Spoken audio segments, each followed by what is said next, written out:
3,500 years ago, the biggest volcanic eruption in recorded history rocked the planet. In the heart of the Mediterranean, a peaceful island exploded with devastating force. At a stroke, an entire civilization was wiped from the face of the earth. Then, at the dawn of the 20th century, the remains of a spectacular palace were discovered on the island of Crete. On a neighboring Greek island, a town was unearthed, preserved beneath thousands of tons of volcanic ash. Teams of investigators are examining every fragment from these mysterious sites to decipher their hidden secrets.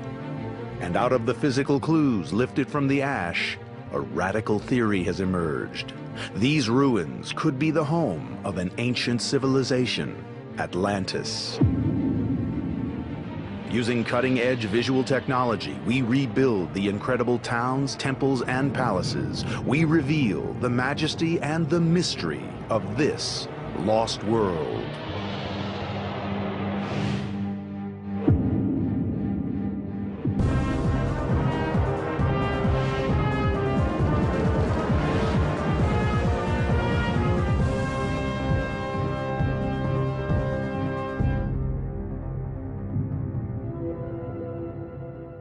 Every search for Atlantis begins with the writings of the great Greek philosopher Plato. Plato was essentially the father of Western philosophy. And because what he had to say was so important and has remained important throughout the history of Western thought, it became much more acceptable, much more respectable, if you will, than if someone else had written it. In one of the most intriguing of his writings, Plato describes a remarkable utopian society. Rich in wealth and knowledge, their skills as builders and engineers were advanced beyond imagining. But, he says, the peace of this land was suddenly torn apart. Legend has it that the entire civilization was wiped out in a single day and night, engulfed by the ocean and lost to the world for thousands of years. No other mystery on Earth has sparked such obsession or given rise to so many extraordinary theories. On the Mediterranean island of Crete, a discovery was made in early 1900 that would add a new chapter in the search for Atlantis. An archaeologist named Arthur Evans, a real-life Indiana Jones, arrived on Crete. He was searching for the treasures of the ancient world. Evans was looking for something very specific. He was looking for the first European culture, but he was also looking for the roots to Greek mythology. Evans began his search in a hilltop settlement called Knossos. He soon found something that was beyond his wildest dreams. In the very first trench he dug, Evans unearthed a magnificent stone throne. It was the heart of a spectacular palace complex. Covering an area the size of 4 football fields and containing 10 times as many rooms as Washington's White House, the dig exposed construction on a massive scale. What he found was beyond all expectations of anyone at the time, and essentially he defined the civilization around it, which he called the Minoan civilization. The name Evans chose came from a figure in ancient Greek myth called King Minos. Minos was said to live in a great palace, at the center of which he had imprisoned a terrible monster. Half man, half bull, it was called the Minotaur. Sir Arthur Evans thought that he had found the palace of King Minos. They probably had nothing to do with King Minos, but on the other hand, it seemed like a good label, and it has stuck.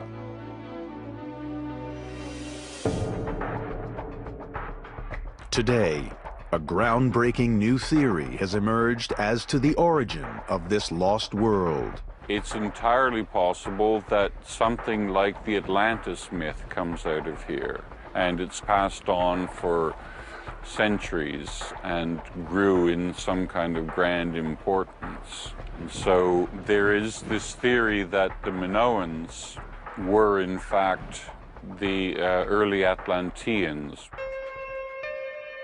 It is the sophistication of the palace on Crete that is the first link to the idea of Atlantis. The builders of this remarkable structure had achieved a level of engineering excellence that would not be seen anywhere else in the world for centuries.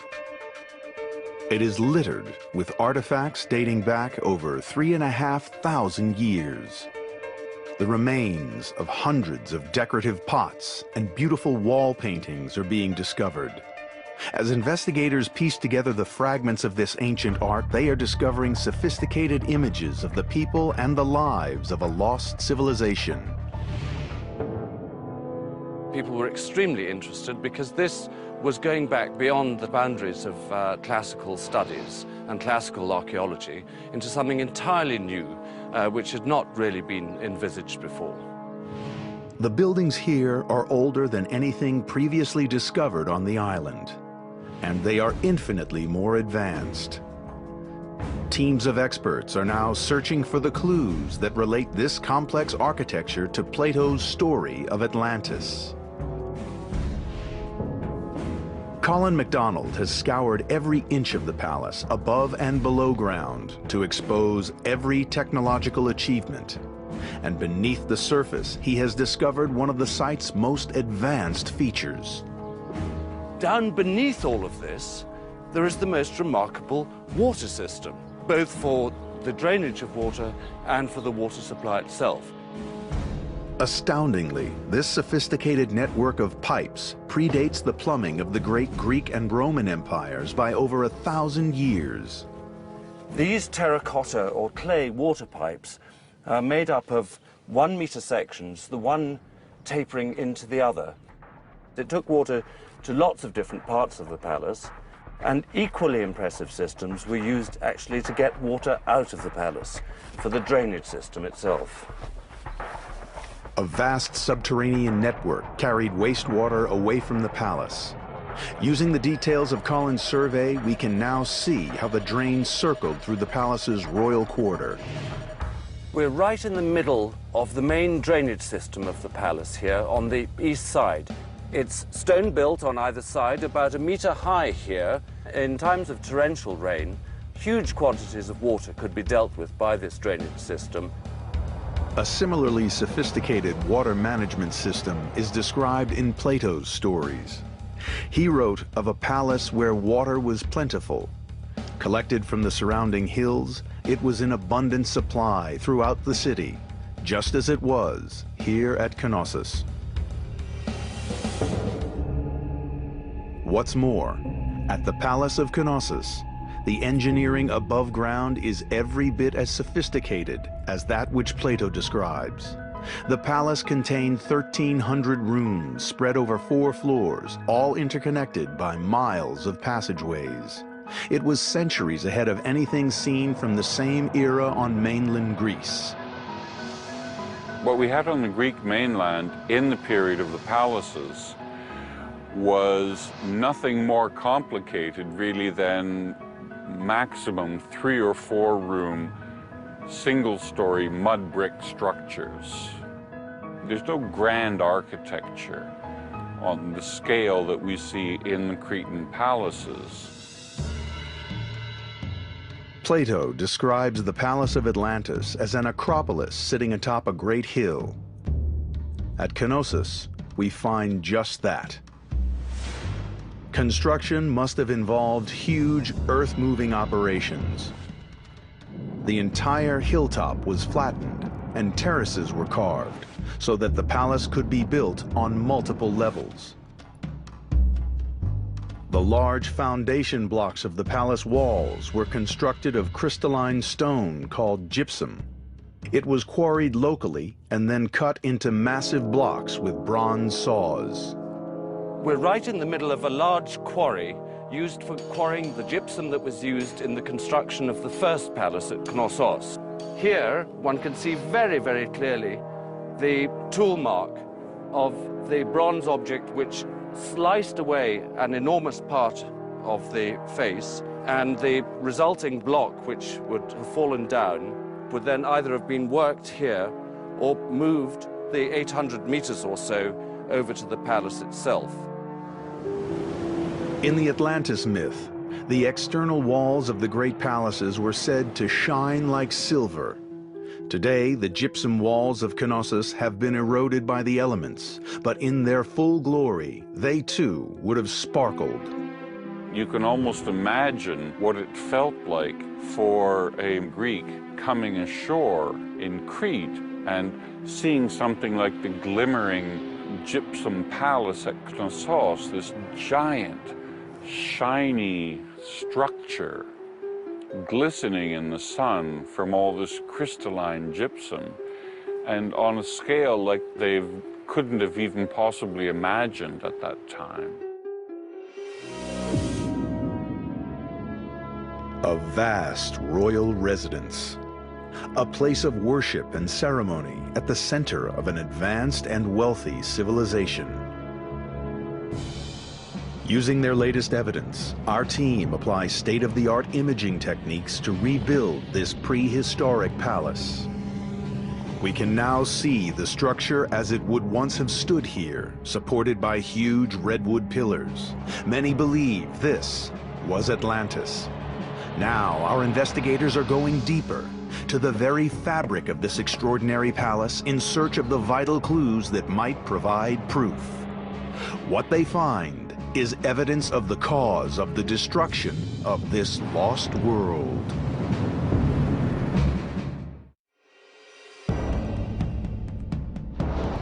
In the heart of the Mediterranean Sea, on the island of Crete, a remarkably sophisticated palace has been unearthed, and the find has reignited the search for the most famous of all lost worlds.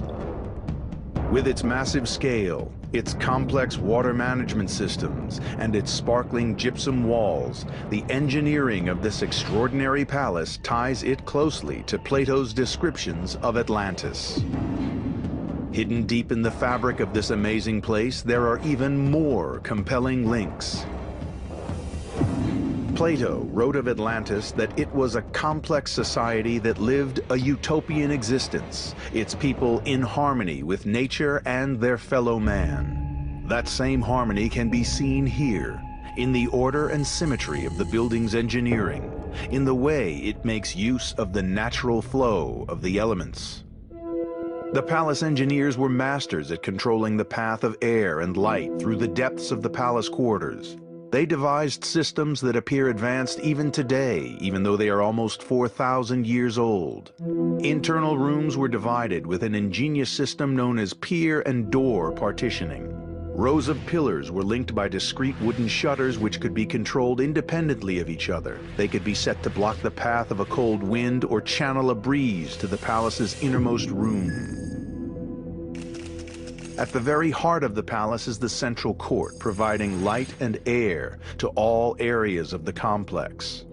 To the east is the royal quarter, a multi-story structure to rival anything described in Plato's accounts of Atlantis.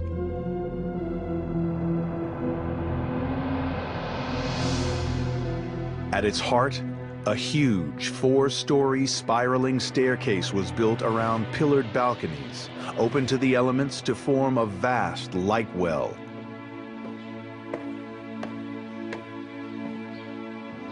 This impressive structure was really one of the great achievements of Minoan engineering.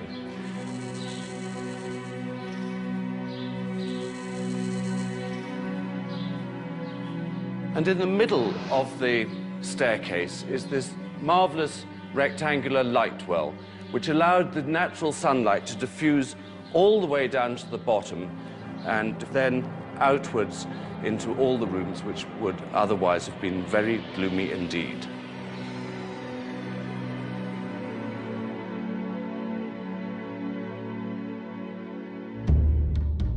This awesome technology and the sophisticated culture that created it appear to have thrived in the Mediterranean for centuries, but then they simply disappeared. Just as in the story of Atlantis, it seems this entire civilization was wiped from the face of the earth in a sudden and violent catastrophe. The first clues to what might have happened lie in the sea that surrounds the island. The whole of the Mediterranean is divided into two tectonic plates, with Europe on one side and Africa on the other. These two colossal land masses collide, and periodically the energy of these collisions is released in earthquakes. The archaeological evidence for earthquakes is very difficult to detect here, partly because, of course, they rebuilt and repaired immediately afterwards. There is one instance, however, on the south side in the so-called House of the Fallen Blocks. It seems that at the end of the First Palace period, there was a huge earthquake, and these enormous blocks were thrown several meters to the south, and there they remain today as evidence of this enormous earthquake. Our experts have discovered that the palace engineers devised new and innovative techniques to create structures that would withstand the destructive force of these violent quakes. Simply put, Today, our team are keen to learn from the experience of the palace engineers, and they study closely the anti-seismic techniques deployed at Knossos. in order to make their tall, skinny walls stand up, it's quite probable that the first thing they did was to buttress them up, rather like this. So if I pretend to be an earthquake and shake this table here, well, as we can see, buttressing on its own doesn't do the job. In the final phase of building at the palace, walls were constructed of stone and supported by an ingenious system of wooden frames. This combination of materials gave the structure both enormous strength and flexibility. So what the people of Knossos did was to use timber framing to reinforce their thin masonry walls and support the framed up wall off big heavy walls, buttressing like this. And if I pretend to be an earthquake machine again and give it a good old shake, we can rapidly see that I could be shaking that all day long, and this wall is going precisely nowhere. Despite these incredible engineering achievements, nothing was going to save the palace from the devastating cataclysm to come. Seismologists that have been studying the geological history of the area now believe that Crete suffered a cataclysmic event around 1500 BC. This new evidence shows that Crete was struck by a massive and deadly wave. Dozens of tsunamis swept across the entire Aegean. Tsunami, tsunami, tsunami. Trains of these waves.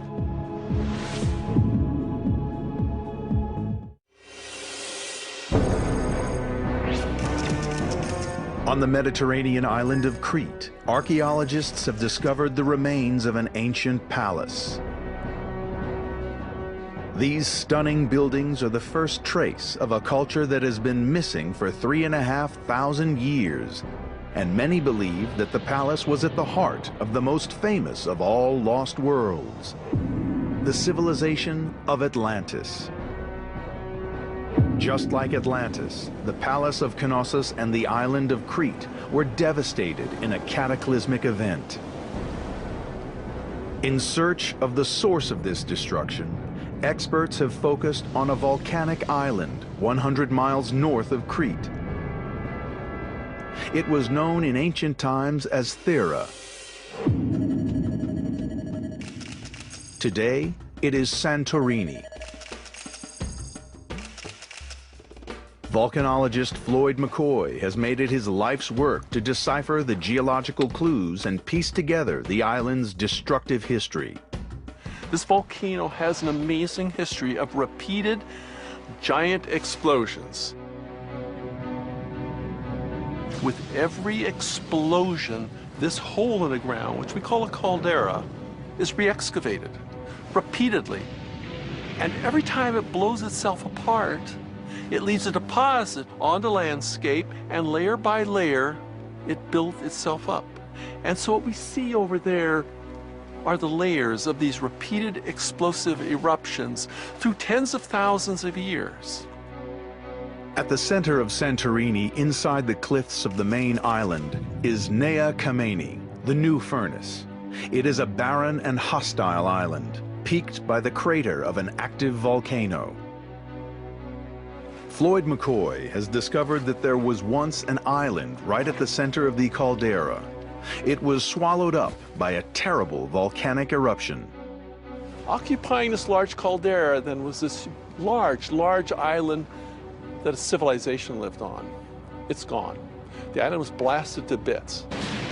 Plato wrote of a devastating cataclysm that destroyed the great civilization of Atlantis.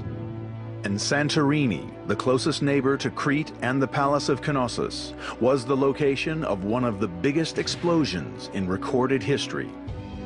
Researchers have developed a new theory that Santorini and Crete were both a part of Atlantis. The theory has its basis in the dramatic color of these cliffs. Plato described quarries in Atlantis where rocks of white, black, and red were extracted from the hills. The rock was then used in the construction of a great island city. The description matches the rocks found here in Santorini. This island city was described as being laid out in a series of concentric circles of land and water, each one connected to the ocean by an immense canal 100 feet deep. There were also docks for huge numbers of ships and a causeway over which they could offload the riches, whatever they were, that were coming into Atlantis. In other words, everything that human beings could need was available in Atlantis itself. Plato's description of the island as circular relates perfectly to the symmetrical formation of the central volcanic island on Santorini.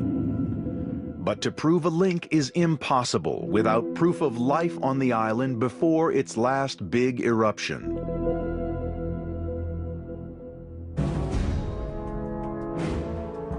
Then, in the early 1900s, during excavations in a quarry here, a fantastic discovery was made.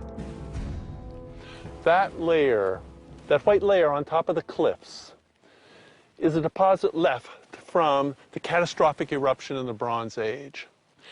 And it was digging there that they found a house site. In another case, they found a burial.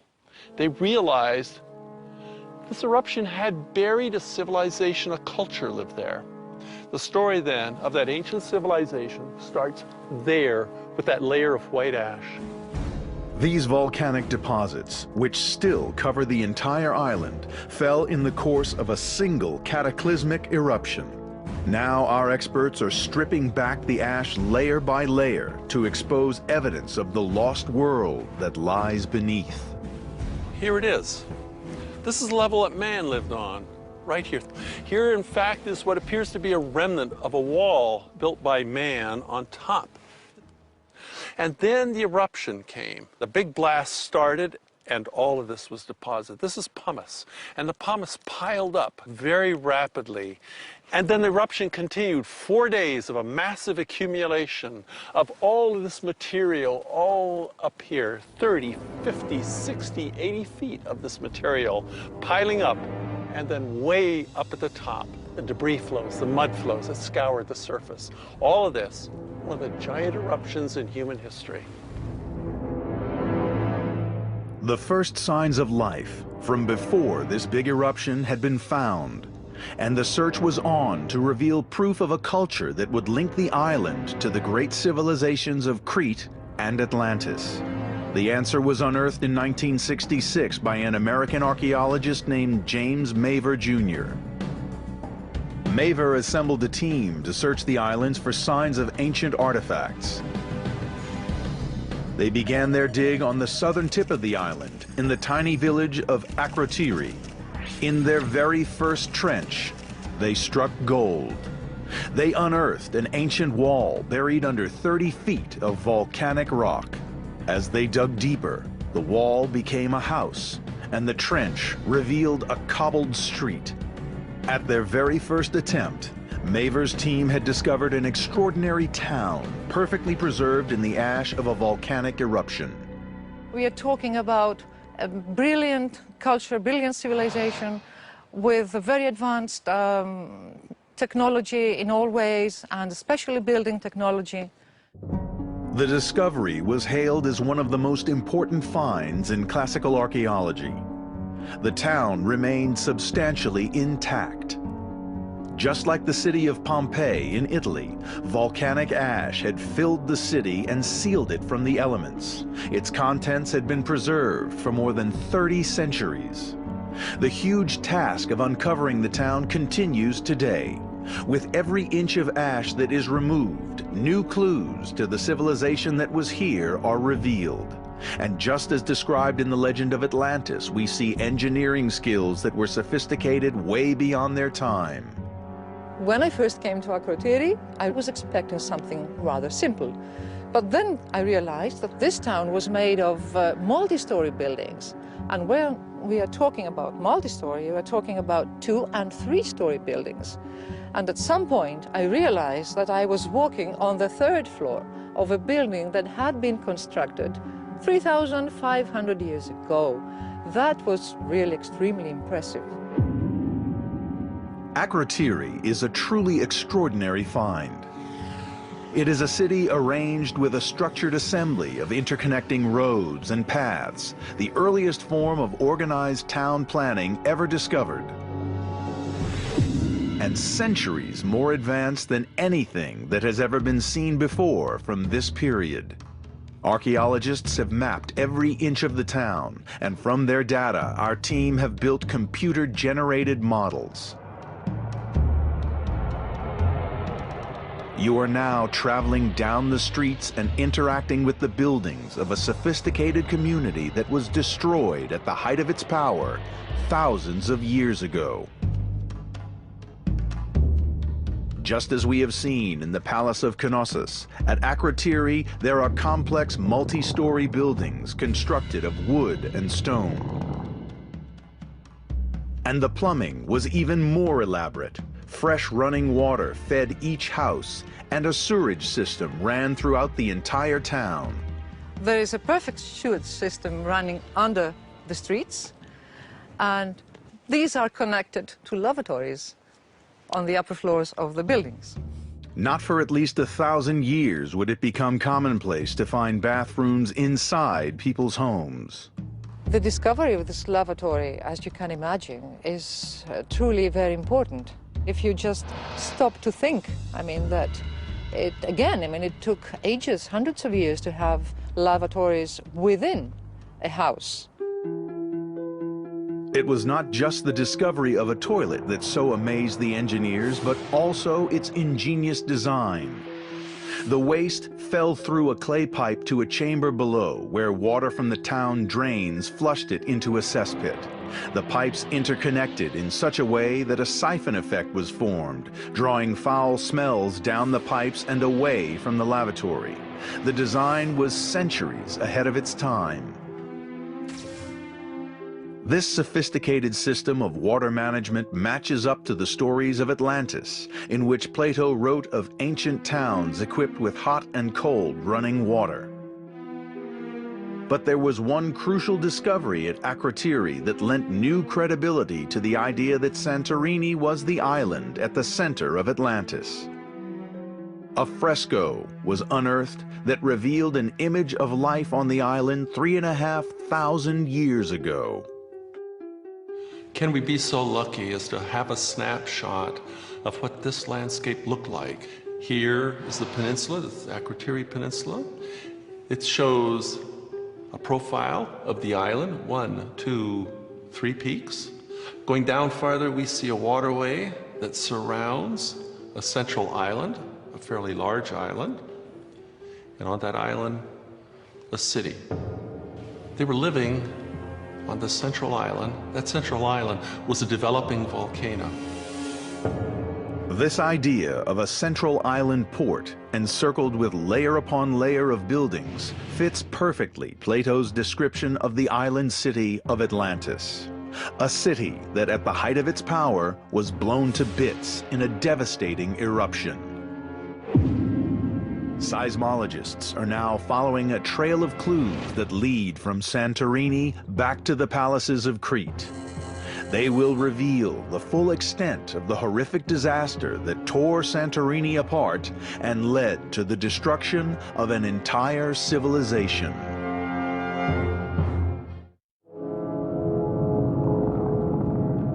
In the heart of the Mediterranean, a lost world has been discovered. A palace on Crete and a town on Santorini linked by the unique engineering of their buildings. Archaeologists have opened a window on a highly advanced culture known today as the Minoans. They thrived 3,500 years ago, and many now believe that what they left behind gave rise to the myth of Atlantis. Since the discovery of the palace at Knossos in 1900, archaeologists have expanded their search. Today, a network of ancient towns and palaces has been revealed across the length and breadth of Crete. What all these sites have in common is that they were destroyed in the middle of the 2nd millennium BC by a series of terrible disasters.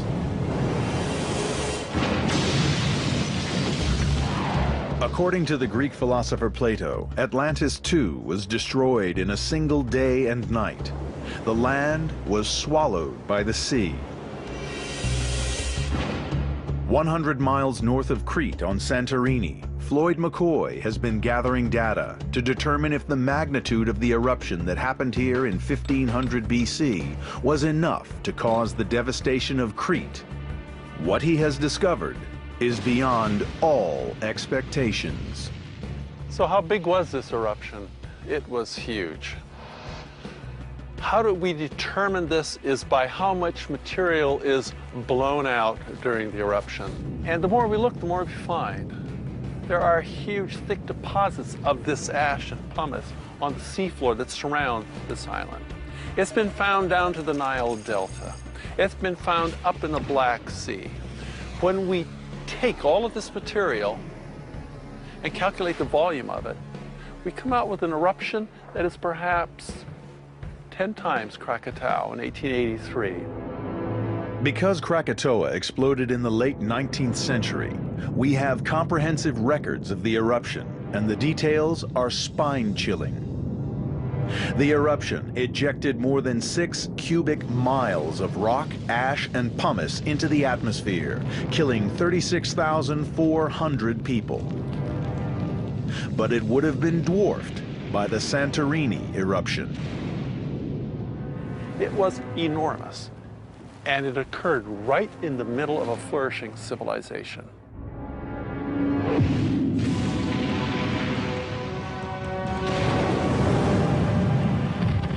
Now things got nasty. In this eruption, things got terribly violent, and the mixture of water with this magma produced what we call pyroclastic surges and flows. As they swept across the landscape, they destroyed everything that had not been buried in this pumice.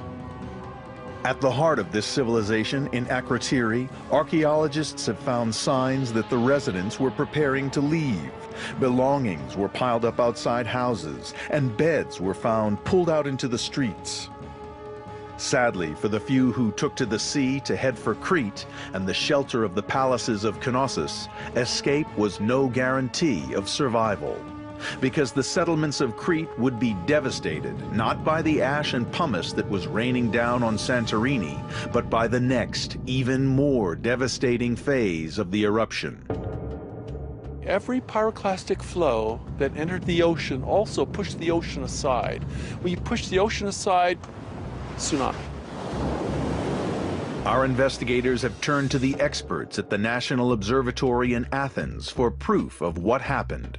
Using the very latest investigative techniques, they have discovered evidence of a killer tsunami.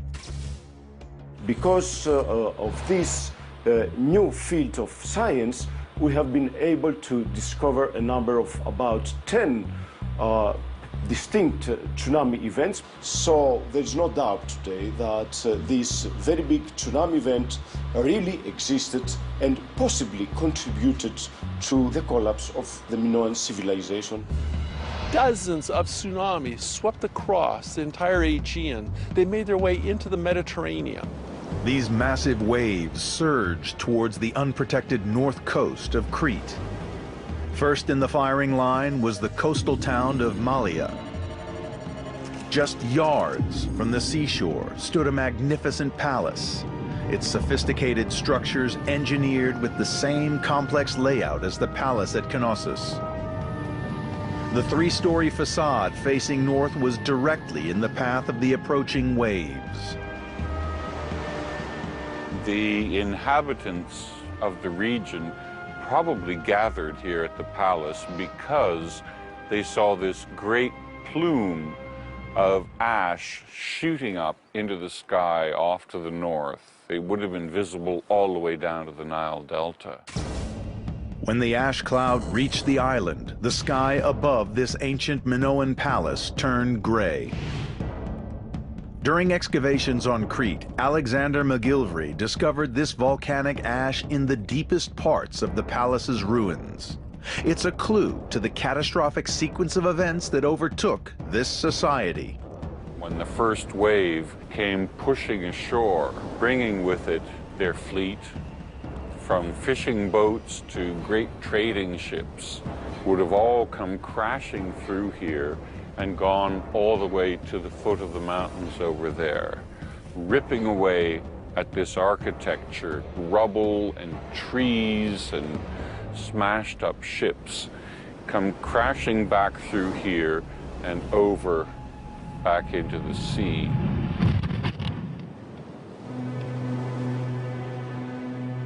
This scene of destruction was repeated all along the coast of Crete and far beyond. Not even the brilliant builders of the great reinforced walls at the Palace of Knossos could have foreseen the power of the tremors that accompanied these waves. They rocked the island. Massive earthquakes caused by the volcano shook the palace to its foundations. The devastation of this ancient civilization was complete. Today, long after the destruction that struck the Mediterranean, the search for the links that bind these places to the story of Atlantis has taken a new turn. The final extraordinary clue leads east to the ancient land of Egypt.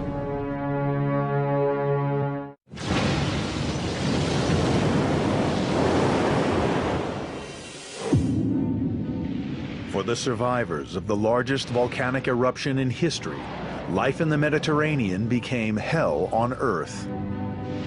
Thousands were dead.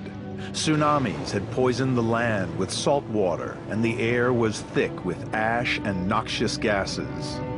Just as Plato wrote when he described the end of Atlantis, the island of Santorini, at the center of this newly discovered world, had been destroyed. It had been blown to smithereens, then swallowed by the sea.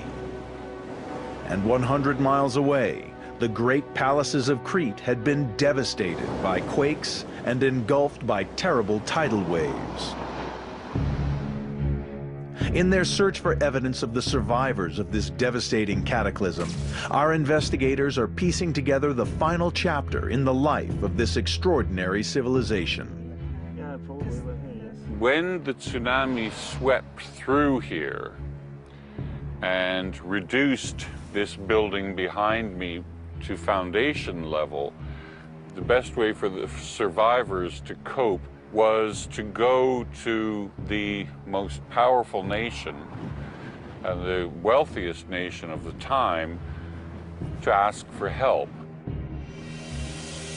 Alexander McGillivray believes that the survivors turned to their long-term trading partners, the Egyptians. There may have been people brought in from elsewhere to help with all of this, with the pharaoh in Egypt contributing the wealth and perhaps the manpower. This close relationship with Egypt is probably the single most important link that researchers have established between this newly discovered civilization and the stories of Atlantis. Because the origin of the story of Atlantis was not Greek, it was Egyptian. In 590 BC, in the holiest shrine of Egypt's capital, the great Greek statesman Solon was shown ancient inscriptions. They date back to almost 1,000 years before, 1450 BC. These documents told of the existence of a civilization of great power and prestige, ruler of all the lands to the west of Egypt. When Solon returned to his homeland, the story of Atlantis became part of Greek folklore, a tale told at parties and passed down through the generations until, in 370 BC, Plato penned his version of this Egyptian tale. Now, on the wall of an Egyptian tomb, researchers have discovered inscriptions that they believe are the original texts that were shown to Solon. It turns out that Solon must have invented the name Atlantis because the Egyptians called the people of this ancient world by another name. That name was Kefchu, and Kefchu is the Egyptian name for the people of Crete, the very island at the heart of this lost world.